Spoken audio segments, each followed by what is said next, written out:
History remembers dates, but it often forgets the darkness that lived between them. Every 2 weeks, we uncover the stories buried beneath official records, the crimes left unsolved, the events left unexplained, and the moments that refuse to stay silent.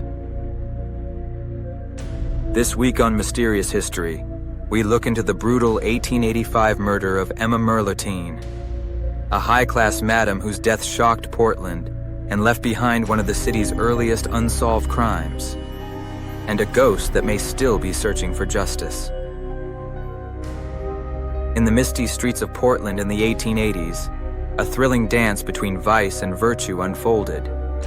This bustling frontier town emerged from the wilds of the Pacific Northwest, where the Tenderloin district became notorious. A row of lavish cribs, or upscale brothels, along 3rd and Yamhill streets, buzzed with the excitement of sailors, loggers, and gold rushers chasing fleeting delights. Here, amidst the jangling of whiskey glasses and the melodies of parlor pianos, lived Anne-Jean Tingry-Lacose. This 35-year-old French immigrant was better known to many as Emma Merlotin. Emma crossed the Atlantic as a child, born on November 8, 1850 in Brittany, France, settling into Portland's developing upper class. She married young but was heartbroken when her husband left her for another in New York, forcing her to carve her own destiny.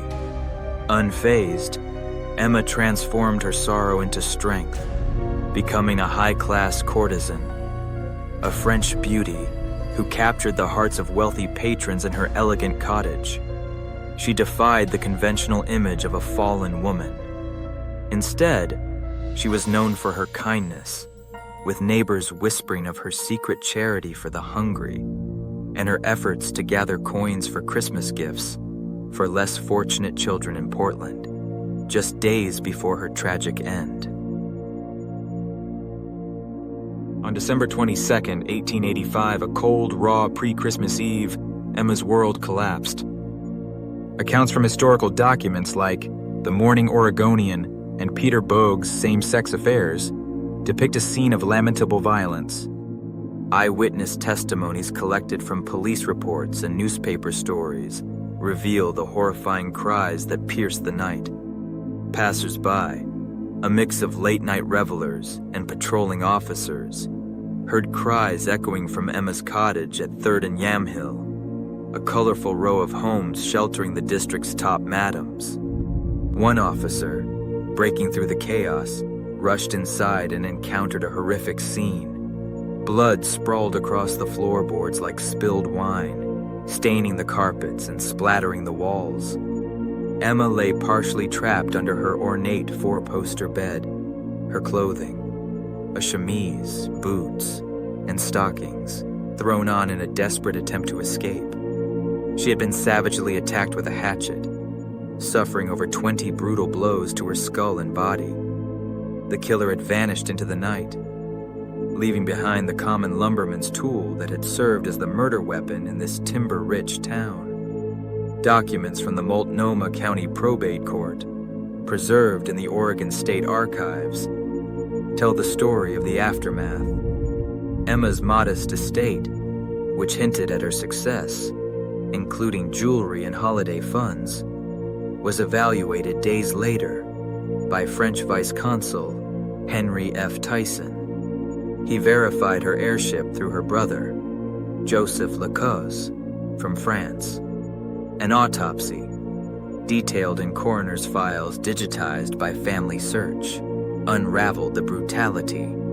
Defensive wounds on her arms indicated a fierce struggle. However, the lack of modern forensics left her attacker unidentified.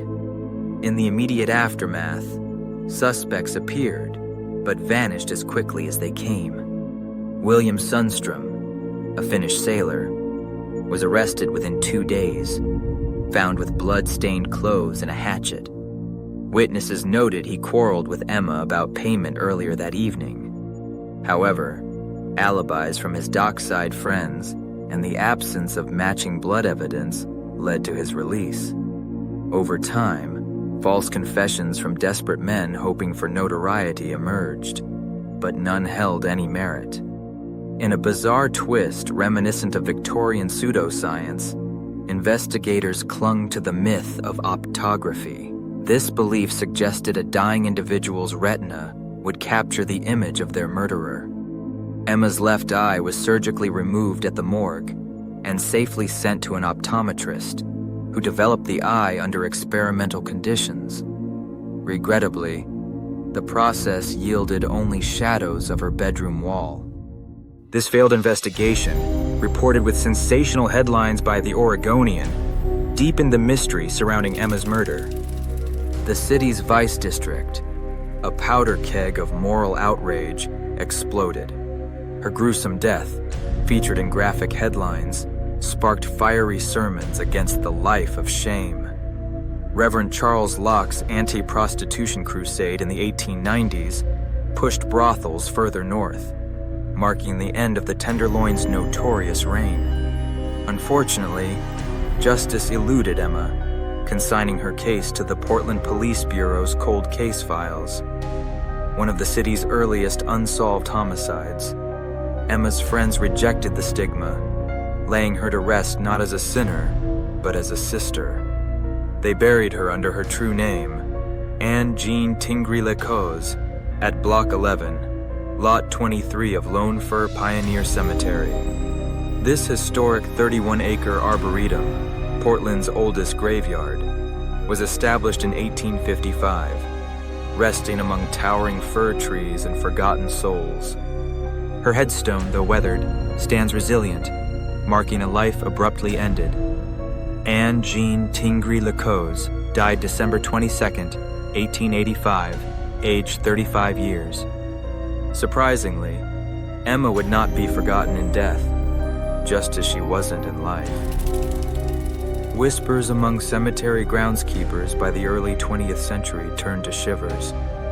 A woman adorned in elegant 19th century French attire, her lace-trimmed chemise peeking from a velvet cloak, dark hair elegantly coiffed, was sighted at dusk drifting among the trees.